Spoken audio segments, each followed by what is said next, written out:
I'm Charles Edel, Senior Advisor here at CSIS, and welcome to another edition of Pacific Policy Pulse. Today, I'm delighted to have Ambassador Bede Corry, New Zealand's outgoing ambassador to Washington, here with us today. Thanks so much for joining us. Pleasure to be here, Charlie, as always. Well, look, normally when we do these sessions, we talk to people who have come into Washington. You've been in Washington. You're about to actually leave Washington. Can you tell us about why you're going home and what the new position is that you're about to take up? I'm heading back to New Zealand a couple of years earlier than expected because the government has appointed me to be Secretary of Foreign Affairs and Trade. To explain what that means, because our systems are similar but somewhat different, I will be the bureaucratic head of the New Zealand Foreign Ministry. Our system is pretty similar to the British system, the Canadian system, the Australian system, unsurprisingly, a Westminster system of government. In that system, the Foreign Minister is drawn from the legislature, in our case, an elected member of Parliament, and the head of their department is an appointed official.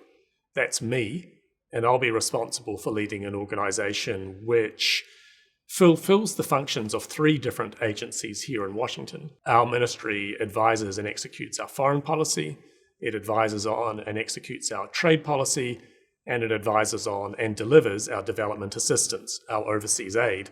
Those are the functions done by three separate parts of government in the United States. In New Zealand, they're done under this one organisation. Look, as you go back, one of the things that will be particularly interesting is you're going back at a really pivotal time. Not only is there a new government in Wellington, but there's a big raging debate in Washington about its role in the world. And I'd just be really curious for your observations, having been here the last couple of years, about what are your main takeaways when you've been in Washington, about what you're paying attention to, what you're going to tell everyone in Wellington. There is a lot happening in the United States. And even in the 2 years that I've been here, I have seen a lot that is very new and different when I contrast the United States that I was posted to 20 years ago.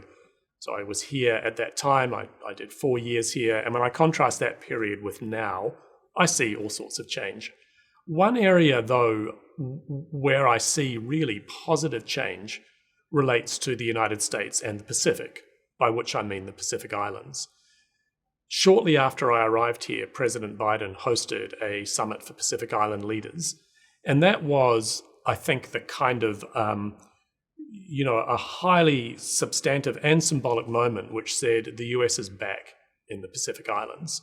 From that summit grew the re-establishment of US embassies in the Pacific, the return of the Peace Corps, the outlay of significant funding for fisheries, for infrastructure, for climate change. We've seen a ramped up Coast Guard presence and so many other features of a returned United States to the Pacific. And then remarkably, we saw a second summit for Pacific leaders last September. Now, one summit is rare, 2 summits is unprecedented. And I think that really demonstrates the level of commitment in the administration. And at a time where you hear a lot about partisanship in the United States, and indeed it is real, one of the really encouraging things about this is that from my encounters on the Hill, there seems to be a lot of bipartisan support for this activity. And that really matters because that will help it endure. The other really crucial element is that everything the United States is doing in the Pacific is responsive to a stated Pacific need. So there's a really strong and effective dialogue between the US and the Pacific Islands. Those are really interesting observations here. You are a keen observer. Every time I'm over at the embassy or even at the residence, when I'm lucky enough to be invited over, I actually note that you're not only an observer, but an extraordinary reader. There are different books out every time I go. One of the things that our viewers, I think, are always interested in is what people are reading, what they're pulling from, what they're drawing from. Can we just ask you, what are you reading right now? What are you finding of particular interest? Thanks for the question, Charlie. And one of my dark secrets is that unusually for a Foreign Service officer, my academic qualifications are in English literature. So maybe that explains my avid reading.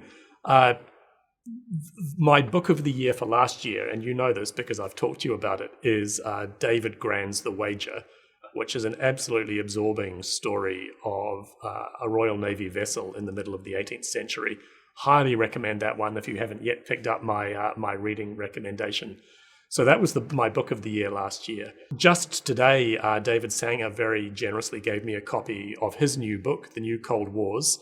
So I have that on my immediate reading list, really looking forward to reading that. I also love reading fiction, and sometimes it's an important antidote to the heavier tomes on my bedside table. And a few recommendations there. Last year, I found for the first time David McCloskey's novels, Damascus Station and Moscow X. I love espionage literature, and they are great examples of it. And I think he's got a third novel coming out later this year, so I'll avidly look forward to that.